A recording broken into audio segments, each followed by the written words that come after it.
आज की वीडियो में हम सुपीरियर कॉलेज के प्रिंसिपल हाफिज़ ज़हीर साहब से मुलाकात करेंगे। आज के हमारे वो गेस्ट हैं। अस्सलाम वालेकुम। हाफिज़ साहब, हम हर घर में बच्चे होते हैं तो हर बंदा चाहता है कि उसको अच्छी एजुकेशन मिले। तो आप यहाँ पे कौन सी सर्विसेज ऑफ़र करें, स्कोप ऑफ सर्विसेज क्या है आपकी, मतलब कि हम आपके इदारे को क्यों चूज़ करें या क्यों रिकमेंड करें? सबसे पहली चीज़ है जो कमिटमेंट की जाती है वो उनसे पूरी की जाती है। सही। और यही हमारे यहाँ सब टीचर्स को भी यही जो है एक बुनियादी लेसन जो है वो दिया जाता है कि बच्चे के साथ जो कमिटमेंट करे पूरी करें। और सबसे पहली चीज़ है जो अहलियत से पहले आती है वो इंसान का, टीचर का ईमानदार होना, दयानतदार होना है। जो क्लास में उसने 40-45 मिनट गुजारने हैं वो बहुत ईमानदारी के साथ, दयानतदारी के साथ गुजारे। और इसी के साथ फिर एलिजिबिलिटी क्राइटेरिया आता है। और उसके बाद फिर अगेन जो है हमारा जो कॉलेज का जो हमारा जो फोकस है वो एकेडमिक्स है। अगर मैं ये कहूँ किसी को कोई बच्चा जो है उसने अगर चूज़ करना, उसके पास 3 ऑप्शंस हैं, तो मैं उसमें सबसे पहले बच्चे को कहता हूँ बच्चा डेफिनेटली उस कॉलेज को प्रेफर करता है जिसकी तालीम, जिसकी एकेडमिक्स जो है वो बेहतर है। और उसके लिए हम जो है एकेडमिक्स में बहुत ज़्यादा काम कर रहे हैं। अमूमन बच्चे कॉलेज में ज़्यादा आते हैं तो चूँकि स्ट्रेंथ ज़्यादा होती है। स्कूल में बच्चा जो है वो अपनी क्लास का मोस्ट सीनियर स्टूडेंट होता है 10th क्लास में। सो पूरे कॉलेज का, पूरे स्कूल का हेड का जो फोकस होता है वो उस क्लास के चंद बच्चों पर होता है। लेकिन जब वही बच्चे कॉलेज में आते हैं तो वो डाइल्यूट हो जाते हैं कि ज़्यादा इन्वायरमेंट, ज़्यादा बच्चों के अंदर, तो फिर वो पर्सनल फोकस नहीं रहता। हमने कोशिश की है कि हम बच्चों को जो है वो वही पर्सनल फोकस, वही जो पर्सनल अटेंशन है जो उनकी एकेडमिक्स की एक ज़रूरत होती है वो दें। और साथ साथ उनकी जो है वो जब कॉलेज के जो इवेंट्स होते हैं जिसमें बच्चों की ग्रूमिंग है, कम्युनिकेशन स्किल है, ठीक है, स्पीच कंपटीशन है, हमारे कई इवेंट्स होते हैं, स्पोर्ट्स, तो उसमें बच्चों को जो है वो अपनी कॉलेज जो है, इदारा जो है वो को करिकुलर और एक्स्ट्रा करिकुलर एक्टिविटीज़ का इनेकाद करता है जिसमें बच्चों को जो है वो अपनी स्किल्स और अपना टैलेंट दिखाने का पूरा मौका दिया जाता है। हमारा अक्सर प्राइवेट कॉलेजों में क्रैमिंग का कल्चर बड़ा प्रमोट होता है। बच्चों को रटा लगा लगा के वो किसी काम का नहीं छोड़ते। उसमें ना तो कोई कम्युनिकेशन स्किल डेवलप होती है, ना कोई और सोशल स्किल डेवलप होती हैं, और ना उनकी कोई PR डेवलपमेंट होती है। तो इस हवाले से भी कोई आपका इदारा काम कर रहा है या नहीं कर रहा? मतलब इसमें 2 चीज़ें हैं जो आप फरमा रहे हैं कि प्राइवेट कॉलेजेस क्रैमिंग करवाते हैं। देखिए, बात ये है कि मैं आपको इसकी मिसाल ऐसे देता हूँ कि हम एक बिज़नेस लॉन्च करते हैं तो हमने सबसे पहले उस मार्केट ट्रेंड को देखना होता है कि हमने अगर अपनी प्रोडक्ट को जो है उसमें सेल आउट करना है तो हम अपनी सेल को कैसे बढ़ा सकते हैं।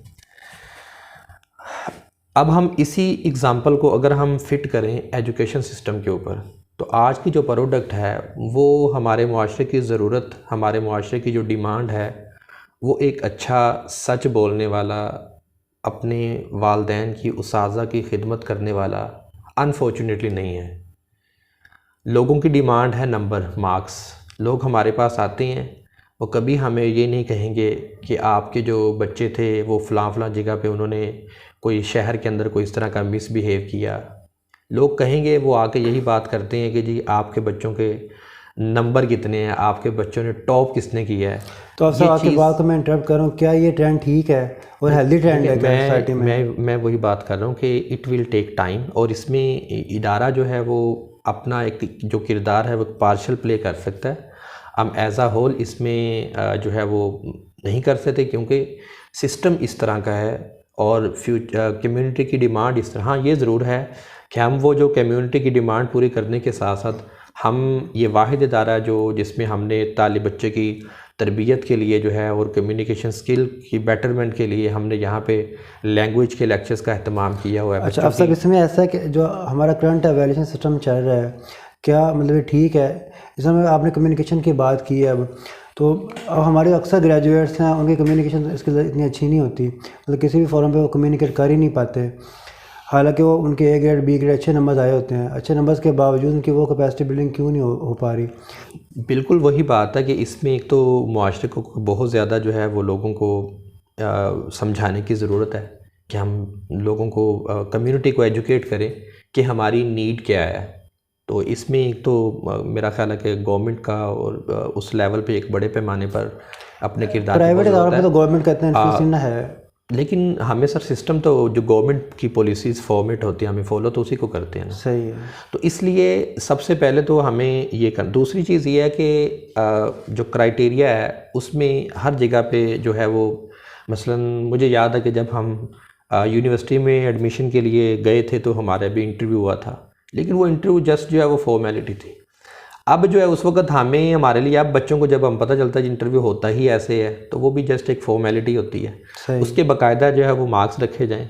जॉब के लिए जब जाते हैं तो वहाँ पे ठीक है, रिटन टेस्ट होता है, उसके बाद इंटरव्यू हो जाता है, वो उसमें भी काफ़ी चीज़ें जो है वो क्लियर हो जाती होती।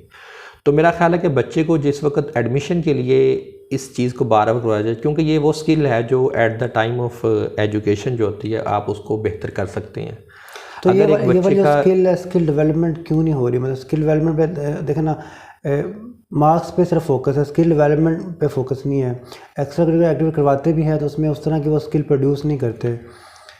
जी, उसमें जो आपकी बात है उसको मैं इसको मैं दो हिस्सों में तकसीम करूँगा। एक तो इसमें यह है कि जो स्कूल्स हैं, स्कूल में बुनियादी तौर पर भी चूँकि बच्चों को करिकुलर जो है करिकुलम पढ़ाया जाता है, कॉलेजेस में भी हम बच्चे को करिकुलम पढ़ाते हैं, और हमारी जो स्टडी होती है एफएससी है, आईसीएस, उसमें कोई ज़्यादा प्रैक्टिकल वर्क होता नहीं है। सही है। वो जो प्रैक्टिकल है वो भी जिसे कह लें कि वो भी क्रैमिंग बेस्ड प्रैक्टिकल होता है। तो मेरा ख्याल है कि जो आपकी चीज़ है इसको हम ज़्यादा अप्लाई कर सकते हैं यूनिवर्सिटीज़ में। जैसे मैंने अगर फार्मेसी की है तो मुझे यूनिवर्सिटी को चाहिए था मुझे तब तक डिग्री इशू ना करे जब तक मैं कोई अपनी इन्वेंशन ना करता, मैं कोई अपनी इनोवेशन ना करता। असल में हम प्राइमरी एजुकेशन का मतलब प्राइमरी सारे इंसान के पैसे बिल्डिंग तो वहाँ पे होती है, प्राइमरी लेवल पे होनी होती है। फिर सेकेंडरी जो है तो उससे जो रह गई वो सेकेंडरी लेवल पे होनी होती है, और फिर ये तो यूनिवर्सिटी में टर्शियरी लेवल पे आ जाती है ना। तो मेन तो बच्चे यहाँ पे टाइम ज़्यादा गुजारते हैं और यहाँ पे ही उनको बच्चों को स्किल डेवलप कराई जा सकती है। उस उम्र में बंदे मैच्योर हो जाते हैं, फिर स्किल डेवलपमेंट थोड़ी सी मुश्किल हो जाती है। आपका बहुत अच्छा आपने सवाल उठाया, बहुत अच्छा नुक्ता उठाया। देखिए, बिल्कुल इसमें शक नहीं है कि स्कूल जो है वो बच्चों की प्राइमरी है, फिर सेकंड अपना एलिमेंट्री है, फिर सेकेंडरी है, उसके बाद हायर सेकेंडरी है, नो डाउट ये सारी चीज़ें हैं। लेकिन इसमें जो गवर्नमेंट ने अभी नेशनल करिकुलम जो दिया था, तो मेरा ख्याल है गवर्नमेंट को जो है कुछ अपने जो पैटर्न्स हैं एजुकेशन के वो भी थोड़े से चेंज करने की ज़रूरत है। ठीक है। हमारी जो स्टडी है वो एक्टिविटी बेस्ड लर्निंग हो, प्रोजेक्ट बेस्ड स्टडी हो, बच्चे को स्टार्ट से ही हम उन चीज़ों पे डाल दें कि जिसमें बच्चे जो है वो उसी ना फ्रेमवर्क पे जो है वो सोचना शुरू कर दें। क्योंकि हमारे पास, अगर आप मुझसे कॉलेज लेवल पे पूछेंगे, मेरे पास तो बच्चा वो जो 13 इयर्स एक ही ट्रैक पर चला है, अब मैं उसको उस ट्रैक से कितना को हटा सकता हूँ। हाँ साहब, अब कोविड के आने के बाद क्या एजुकेशन डायनामिक्स में क्या फ़र्क है? मतलब पहले से बेहतर हुए हैं, ख़राब हुए हैं, या क्या आपकी क्या रेटिंग करते हैं उसमें? देखिए, मैं ये अगर कहूँ ना कि एजुकेशन में जो एक हिस्ट्री में लिखा जाएगा, तो एजुकेशन में जो एक अपना बहुत ज़्यादा जो कमी आई है, जो बहुत ज़्यादा इसमें नुकसान हुआ है, वो पेंडेमिक का दौर है। सही है। मैं आपको अभी बताऊं कि हमारे पास जो कुछ स्टूडेंट्स ऐसे हैं, बल्कि मैं अपनी बात नहीं, हर जगह पे ऐसा है, हम बच्चे को चूँकि सही इवैल्यूएशन सिस्टम से वो नहीं निकल कर आया हुआ, उसने 4 पेपर दिए थे मैट्रिक में, और वो भी स्मार्ट सिलेबस था, गवर्नमेंट की इंस्ट्रक्शन थी, पेपर भी आसान बनाए गए, मार्किंग बहुत लूज़ की गई। तो अगर मैं आपको मैट्रिक के एनुअल रिज़ल्ट की बात करूं तो उसमें अबाउट 700 प्लस स्टूडेंट थे जिन्होंने 1100 बाई 1100 मार्क्स लिए। सही। लेकिन जब वही बच्चा हमारे पास आगे कॉलेज में आता है तो वो बच्चे का जो कैलिबर होता है अनफॉर्चुनेटली वो बमुश्किल 1000 का होता है। सही।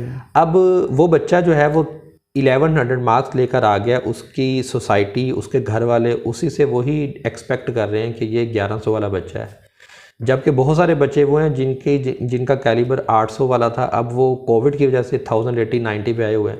वो हमारे लिए बड़ी प्रॉब्लम है। तो जितना नुकसान मैं कह सकता हूँ कि इस दौर में हुआ है, वो उसकी मिसाल अल्लाह करे कि आगे भी ना मिले, लेकिन माजी में मेरा ख्याल कि ऐसा नहीं होगा। हाँ सर, हमारा जो करिकुलम है क्या ये नीड्स को पूरा कर रहा है? जो कि अब हमारे जितना आईटी का दौर चल रहा है, इतनी एडवांस डेवलपमेंट्स हैं, और क्या हमारी वो 50 साल पुराने वाली किताबें उस नीड को पूरा कर रही हैं? सर बिल्कुल नहीं कर रहे, बिल्कुल तो फिर इसमें हमें क्या स्टेप्स उठाने पड़ेंगे? मतलब आपकी क्या सजेशन है कि हम इस सिस्टम को कैसे इम्प्रूव कर सकते हैं?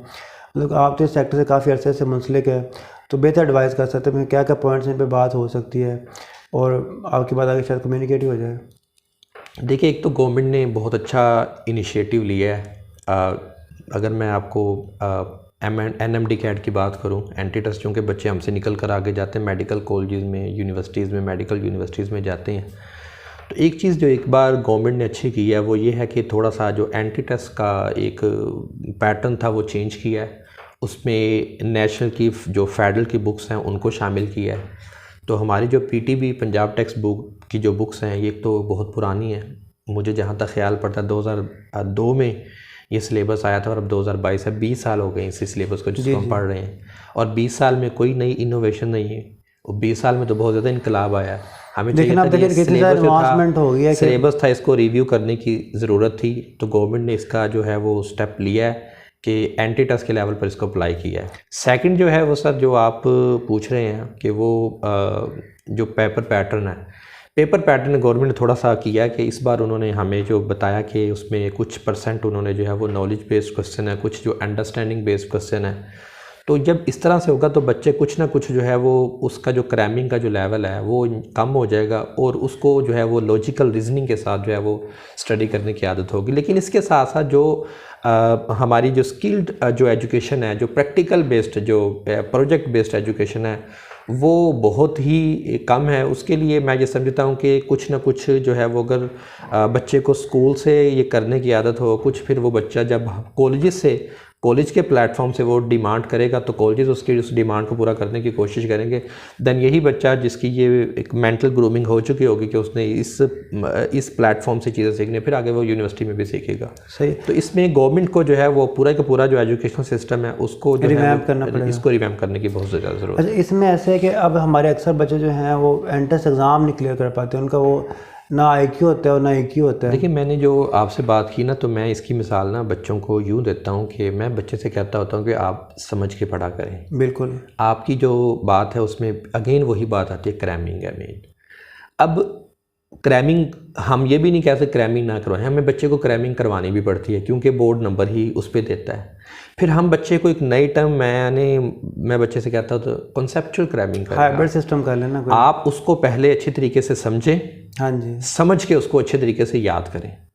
याद आप करेंगे, आपने बुक वाला लिखा, बुक टू बुक लिखा होगा तो आपको एग्जामिनर नंबर देगा। अनफॉर्चुनेटली हमारा जो चेकिंग का क्राइटेरिया है वो भी बहुत ज़्यादा पुअर है, और उस वक्त भी जब टीचर्स मार्किंग करते हैं तो बच्चे ने सही लिखा हो, अपने अल्फाज में लिखा, उसको गलत कर दिया। हालांकि बोर्ड की इंस्ट्रक्शन होती ना किया जाए, लेकिन वो गलत कर दिया जाता है। जिस बच्चे ने टू द पॉइंट बुक वाला लिखा होता है उसको मार्क्स दे दीजिए, जिससे बच्चा जो होता है वो क्रैमिंग की मशीन बन जाता है। बाकी बच्चे डिस्करेज हो जाते हैं। और इसी वजह से जब यही बच्चा FSC में भी बहुत अच्छे नंबर लेता है, इवन FSC में भी हमने देखा कि पिछले चंद सालों से देख रहे हैं कि पत्तों की सिटी में पहले 1000 मार्क्स FSC में बहुत कम आते थे, और जिस एक आधे बच्चे के आते थे वो एक आधा बच्चा होता भी 1000 वाला था, वो फिर आगे उसका किसी न किसी मेडिकल कॉलेज में, किसी इंजीनियरिंग यूनिवर्सिटी में उसका एडमिशन भी होता था। लेकिन अब हमने जो देखा है, अब के जो हालात हैं वो ये हैं कि बहुत सारे बच्चे जो 1000 प्लस में जा रहे हैं, 1050 प्लस जा रहे हैं, लेकिन उन बच्चों का वो कैलिबर नहीं होता। क्यों? क्योंकि वो डे बाई डे वही जो क्रैमिंग मशीनरी है वो तेज़ हो गई है। अब बच्चे उसी के ज़रिए बस अपने नंबर लेने के चक्कर में हैं। यही बच्चे एंटी टेस्ट पास नहीं कर पाते, जो कि बहुत बड़ा हमारे एजुकेशन सिस्टम के ऊपर फ्लॉ है। अच्छा, हम ना हमेशा क्रिटिसाइज़ करते हैं सिस्टम को, इसमें ये फ्लॉज हैं, लेकिन हम इम्प्रूवमेंट की बात नहीं करते। तो आप एजुकेशनिस्ट हमें बताएं कि इसमें क्या क्या इम्प्रूवमेंट्स हो सकती हैं, मतलब क्या आप सोचते हैं कि ये चीज़ें कर लें हम, कोई ऐसे की पॉइंट या ऐसे रिवैम्पिंग पॉइंट जो हम कर लें तो हमारा सिस्टम बेहतर हो सकता है? इसमें दो तीन ऐसे बता दें, मतलब जो कि टर्मिनेटिंग फैक्टर हो, मतलब कि करने से कुछ ना कुछ हैंडसम अमाउंट में चेंज आए। जी, इसमें जो पहली चीज़ है वो तो जैसे कि मैंने पहले ही बताया था कि हमारा पूरे एजुकेशन सिस्टम के ऊपर गवर्नमेंट को जो है बोल्ड स्टेप लेने की ज़रूरत है। तो इस चीज़ की बहुत ज़रूरत है। बिल्कुल। दूसरा जो है वो हमारा जो सिलेबस है उसको रिव्यू करने की अशद ज़रूरत है, और उसमें जो है वो बच्चे को जब हम पढ़ाएँ वो उसको पढ़ाने, उसके लेक्चर ही अंडरस्टैंडिंग बेस्ड हों। तीसरा जो है हमारा जो इवैल्यूएशन सिस्टम है वो सारे का सारा जो है वो अंडरस्टैंडिंग, अब इसको पार्शियल कर सकते हैं, सारा तो नहीं कर सकते। गवर्नमेंट ने अभी गालिबन कोई 30% जो है वो कहा है, तो अब इसको यही है कि इसको आगे 50% करिए, एक अच्छा स्टेप हो, इस तरह का करना चाहिए गवर्नमेंट को। नेक्स्ट जो है वो ये है कि हमारी जो स्टडी है उसमें जो प्रैक्टिकल्स हैं वाकई ही प्रैक्टिकल्स होने चाहिए। प्रैक्टिकल भी ये ना हो कि जो 20 साल पुराने प्रैक्टिकल थे या बल्कि उससे भी पुराने प्रैक्टिकल्स हैं वही चल रहे हैं। प्रैक्टिकल हो जो आज की जो है वो बच्चे के सामने जो कुछ चीज़ें नहीं हो रही हैं बायो से रिलेटेड है, ठीक है, फिज़िक्स से रिलेटेड है, केमिस्ट्री से रिलेटेड है, बच्चे को वो छोटे छोटे प्रोजेक्ट्स दिए जाएं और उसी प्रोजेक्ट्स की जो है वो उसकी आगे मतलब प्रोफाइल हो और उसी के मुताबिक उसको जो है प्रैक्टिकल में मार्क्स दिए जाएं। चलें साहब, थैंक यू, आपने हमें इतना कीमती टाइम दिया। थैंक यू, बहुत शुक्रिया।